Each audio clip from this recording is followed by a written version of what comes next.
It's time to talk about some of the human milestones. That is, some of those characteristics and achievements that we think mark us apart as humans. Many of the characteristics that we think set us apart as human are not preserved in the fossil record. How, for example, can we tell when humans developed spoken language, or when they began to wear clothing? Let's start with language. Some non-human primates, such as chimpanzees, can communicate using symbols. And as we've already covered, chimpanzees, for example, communicate using sound, facial expressions, body language, and touch. And captive great apes have been taught to communicate with humans using American Sign Language.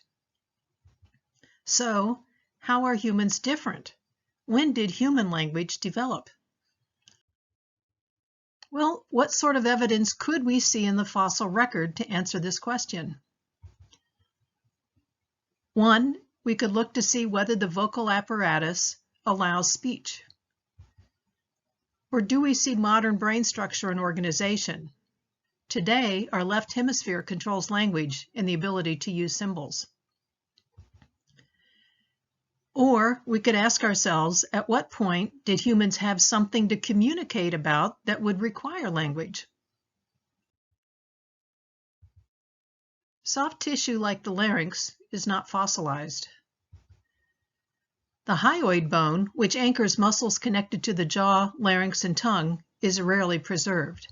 However, one recovered Neanderthal hyoid bone indicates that they had full speech. However, the bones at the base of the cranium, the basicranium, are usually well preserved.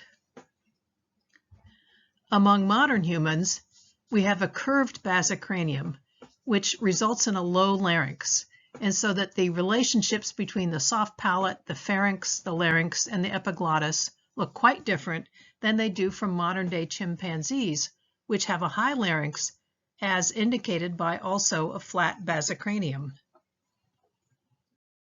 The curved or flexed modern human basicranium allows a greater range of sounds. Studies of basicranium from fossils indicates that Australopithecines did not yet have anatomy like ours, but from Homo erectus onward, the hominins did. What sorts of sounds could early hominins hear? Well, of course, the internal anatomy of the ear influences what we can hear, and we do sometimes recover fossilized ear bones, such as this 2-million-year-old ear illustrated here. According to Quam, we modern human beings have a better hearing across a wider range of frequencies than do most other primates, including chimpanzees. We're able to hear sounds very well between 1 and 6 kilohertz, a range that includes many of the sounds emitted during spoken language, whereas chimpanzees show a loss in sensitivity at the higher frequencies. Quam found that Neanderthal ear bones are virtually the same as ours, whereas Australopithecine ear bones from about 2 million years ago had a hearing pattern that was more similar to a chimpanzee, but slightly modified in the human direction. In fact, these early hominins showed better hearing than either chimpanzees or modern humans in the highest frequencies, from about 1 to 3 kilohertz. Quam suggested that this sort of hearing would work well for short-range communication in an open savanna environment. However, the general consensus among anthropologists is that the small brain size and ape-like cranial anatomy and vocal tract in these early hominins indicates that Australopithecines likely did not have the capacity for language. So what kind of fossil would you need to find to see brain development associated with language? Ideally, you would find an endocast, that is, a brain that's been replaced by minerals and turned to rock. Or barring that, being able to take a cast of the inside of the skull. Endocasts show asymmetrical brains and language-associated areas in all Homo and Australopithecines, as well as modern chimpanzees, although they're not all exactly alike. In thinking about the need for language, when did hominin social situations become complex enough to require language? Was it when they began sharing meat more frequently? Or when they needed to coordinate during hunting? Or to establish social status? Or to enhance sexual selection? But these don't speak to how language begins. Do you need language, for example, to be able to teach how to make stone tools? The earliest 3.3 million year old Olmecan stone tools were made by Australopithecines, who made these tools by pounding. This is a very simple tool-making technique that does not require language. You can simply observe and imitate. Even the flint-knapped Audubon stone tools, probably also made by Australopithecines, and certainly made by Homo habilis, would not have required language. But it's thought that making symmetrical Acheulean hand axes made by Homo erectus would certainly require language to explain how to make these complex tools. It's been suggested that making stone tools stimulates those parts of the brain that would help with complex language. In other words, making stone tools would help prepare the brain for language. And I include here a video that you can come back and watch. Studying the brains of modern archaeologists as a flint-knap Audubon pebble choppers versus flint-knapping Acheulean hand axes indicates that the production of late Acheulean tools incorporates circuitry associated with hierarchical organization, abstract action representation, semantic integration, and long-distance syntactic dependencies. In other words, yes, flint-knapping complex tools does stimulate those areas of the brain that are needed for language, resulting in a sort of coupling between neural circuits, especially when coupled with teaching, i.e., doing flint-knapping in a social context. So Kolodny and Edelman propose the cognitive coupling hypothesis, in which they say that in the context of teaching of tool use, brain mechanisms that are involved in hierarchical planning of making the tool and in the sequential control of actions in making the tool were coupled with brain mechanisms in charge of social communication, giving rise to the capacity for language. This also led them to define language as a toolkit that effectively supports an individual in influencing the state and the behavior of others, and perhaps also self. When did humans begin eating more meat, and how did they get it? So, when did they begin eating more meat? How did they obtain that meat? Did they actually hunt animals, or did they simply scavenge, that is, grab meat or bones for marrow from some other predator's kill when that predator was away or was sleeping? Let's assume that early hominins could hunt or gather small game, such as crocodile eggs, lizards, rabbits, and baby gazelle. But given the shrinking size of their canines, what would it take for them to obtain mid to large game? And given smaller canines, how could they remove the meat from the bones? How could they crush bones to remove the nutritious marrow? The earliest evidence we've found so far of cutting meat off of bones using a stone tool is from an Australopithecus site at Gona, Afar, Ethiopia. We find cut marks on horse bone dating between 2.6 to 2.1 million years ago. Now, how could you tell whether a human hunted versus scavenged meat? Scavenging refers to salvaging meat or bones from an animal that had already been killed by some other carnivore, whether it be a lion's or a leopard. Note how the leopard is known for stashing its kills up into trees, leaving and then coming back later. So if you are scavenging meat and or bones from another predator, You need to get in and out quickly when that predator is not around. And researchers suggest that hominins would have made mental maps and observed clues on where to find fresh carcasses. And that social cooperation was needed. For one, where are your stone tools? They're not necessarily sitting underneath the tree in which the leopard stashed the meat.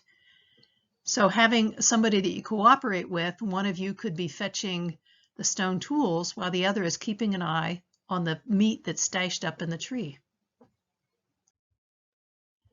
They outlined 7 stages of scavenging. And in the illustration on the right, the dark colors illustrate the meat that is eaten first, and then what is left as you progress through different stages. They state that only tool-using hominins and hyenas can exploit carcasses of the size of a wildebeest beyond stage 4 by breaking limb bones for the marrow and cracking open skulls for the brains. And indeed, at early hominin sites in East Africa, we find mostly head and limb bones, which supports this stage of scavenging versus not hunting. If you were hunting, you would eat the choice parts of meat, not these least choice parts. Unfortunately, we often can't tell which hominin is associated with these bone and stone tool sites. No hominin skeletons are associated with these tools and bones. So what other clues could tell you whether meat had been scavenged rather than hunted? Well, if there were any bite or gnawing marks from a predator such as a lion or leopard, they should be underneath any cut marks made by humans using stone tools. Whereas if a hominin had hunted and killed the animal, you would expect that they would have first choice of meat and bones, so that we would be finding the choice cuts of meat. And you'd be more likely to find the entire skeleton rather than just little bits that you grabbed and ran away with. And you may even find small bovids, which lions normally completely consume within a few minutes after the kill, leaving nothing for a human scavenger. And any disarticulation cut marks, as well as defleshing cuts, would be underneath any later non-human scavenger teeth marks. The earliest evidence we found so far of persistent hunting of small bovids, that is, the size of goats, dates to 2 million years ago at several sites in East Africa. No hominin bones are associated with these sites, so we don't know for sure which hominin was hunting. It could have been Homo habilis or it could have been Homo erectus. At the same sites, mid-sized bovids appear to have been scavenged because we're finding only their heads. At 1.95 million years ago, we find the earliest evidence of human butchery of aquatic animals, also in East Africa, where humans were butchering turtles, crocodiles, and fish, along with land-dwelling animals. Persistent, probably Homo erectus, hunting of larger animals is present by 1.5 million years ago in East Africa. Pobiner found butchery patterns on more than 6,000 animal bones from 3 sites at Koobi Fora in Kenya. And these Homo erectus butchered many different bones from animals, both large and small.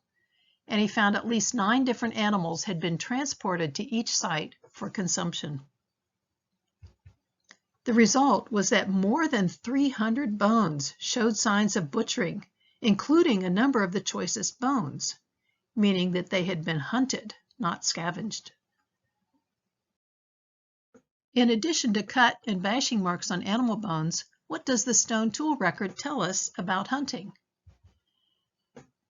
Well, the earliest stone points that appear to have been hafted to a spear have not been found until 500,000 years ago in South Africa, and likely are associated with Homo heidelbergensis, one of the early archaics. The edge wear damage that we see, along with the impact fractures, indicate that these stone points were used as spears.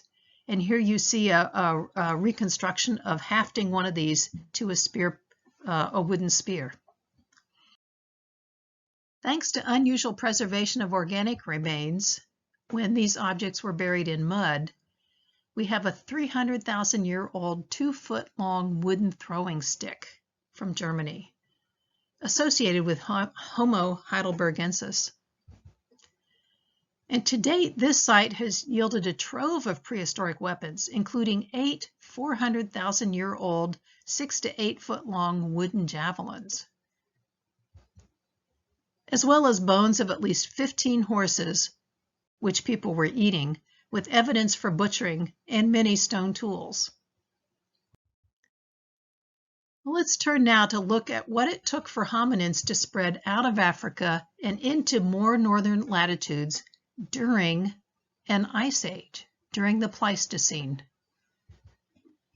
Hominins, whether they were Homo habilis or Homo erectus, first left Africa during or slightly before the beginning of the Pleistocene, from 1.8 million years ago to 10,000 years ago. And although no early hominins lived on top of glaciers or traveled on top of glaciers, the temperatures outside of Africa would have been seasonally or diurnally cold at times. And we know that these humans had no genetic changes that made them better able to withstand cold than we can today. So how could they have survived? Think about it. What would it take for you to live in Europe during the Ice Age? Well, fire for heat would be helpful, as would clothing and shelter. Looking at fire, not only does it provide heat, it provides protection, it allows you to cook your meat or other foods, and it gives light at night. And we have growing evidence that Homo erectus controlled fire. Between 1 and 2 million years ago, we find the first hints of human-controlled fires at a few sites in eastern and southern Africa, including at 1.6 million years ago at Koobi Fora in East Africa, and at Swartkrans between 1.3 to 1 million years ago in South Africa. There we find burnt bones.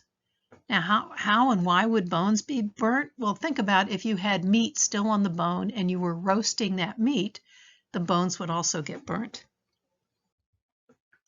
And at 1 million years ago, we have our first solid evidence for human-controlled fire at the Wonderwerk cave in South Africa, probably associated with Homo erectus. And at 790,000 years ago in Israel, we have the first evidence for early humans coming back to the same location repeatedly to cook, leaving through time over a dozen hearths. And at 700,000 years ago, inside a rock shelter in Thailand, we find a circle of fire-cracked basalt cobbles associated with artifacts and cut, burnt animal bones. And this circle of rocks are not rocks that would come naturally from the rock shelter, so they could have only gotten there by humans carrying them into the shelter. What can we learn about clothing? Did humans still have thick body fur at this time, or were they naked like us today, with hair in only a few places? When did they lose their body hair? And when did they start wearing clothing? Clothing, whether it's made from animal hides or from plant fibers, is not normally preserved at ancient sites, and neither is human skin preserved. So how can we tell? Well, we have multiple hypotheses, but no answers about why humans lost their fur. One hypothesis is bipedal cooling. That is, that for thermoregulation when hunting in the sunny savannas, humans needed to lose their body hair and increase their sweat glands, allowing them to cool off better. Thus, modern-day humans can run an animal to death because we're better able to cool our body than can, say, a gazelle. Maybe it was to reduce the parasite load, that if you had less fur, you would have less lice and other parasites. Or perhaps it was to bolster emotional communication. It turns out that our eyes, unlike many other primate eyes, have 3 types of cones, and we can see color hues that they can't see.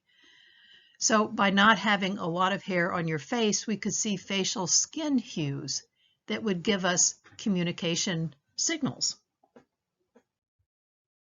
So given that human skin and clothing are not preserved, what other evidence can be used to tell us when people lost their fur and when they began to wear clothing? Well, when we had body hair all over our bodies, we had one kind of louse. But when we lost the hair, leaving patches only on our heads and in the pubic region, we ended up with two different kinds of lice, separated from each other by the extent of our hairless bodies. It's thought that when we lost our body hair, our original louse migrated to our heads, leaving the pubic area temporarily unpopulated. And then gorilla lice populated our pubic region, perhaps from humans sleeping in abandoned gorilla nests. And these evolved into our pubic lice of today. When these two lice diverged could tell us when we lost the fur in between on the rest of our body.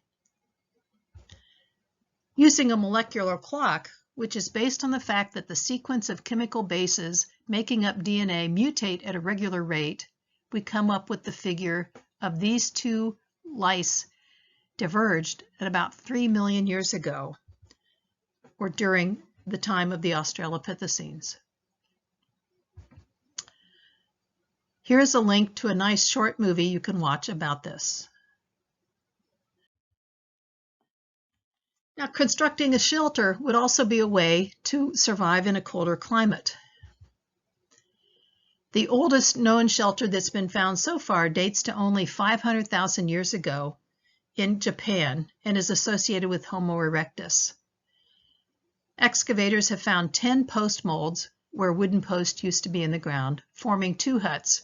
One of the huts was 5 feet in diameter. Associated with them are 30 stone tools.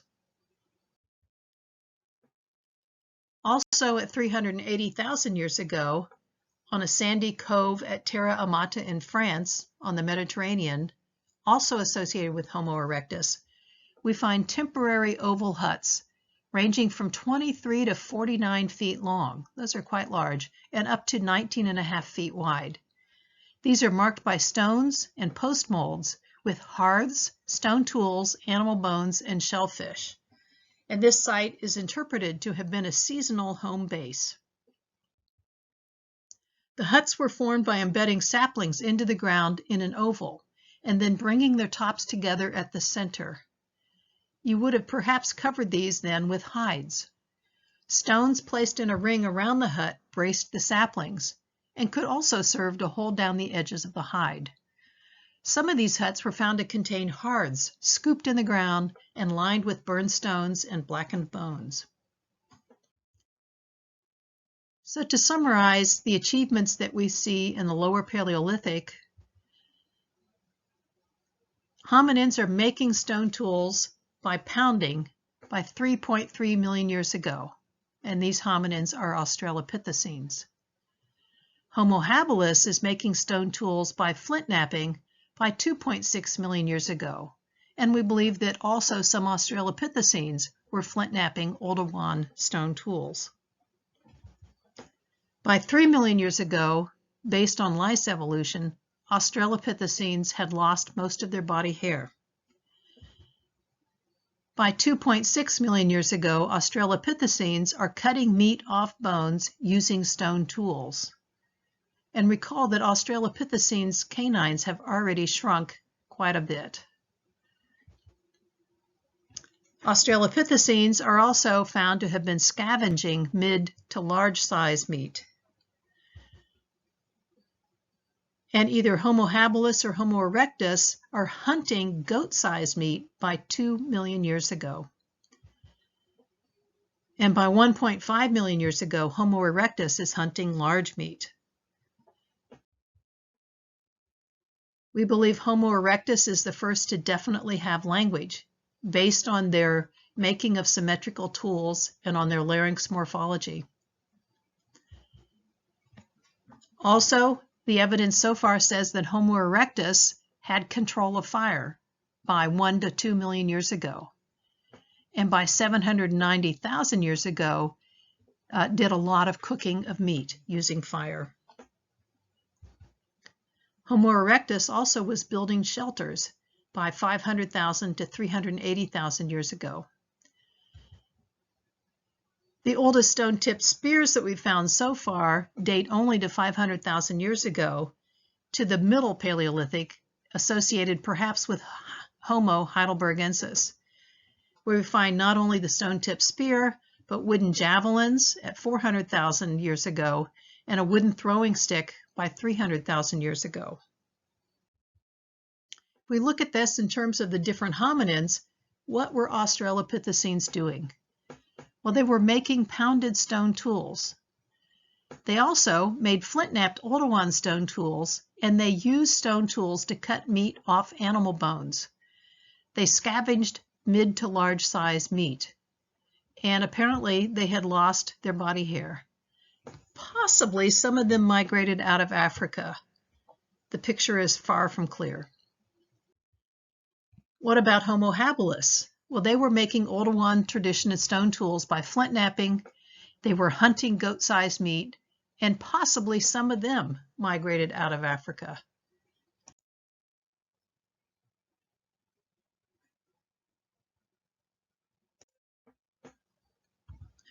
Homo erectus was making Acheulean symmetrical tools by flint knapping, and we believe that Homo erectus had language.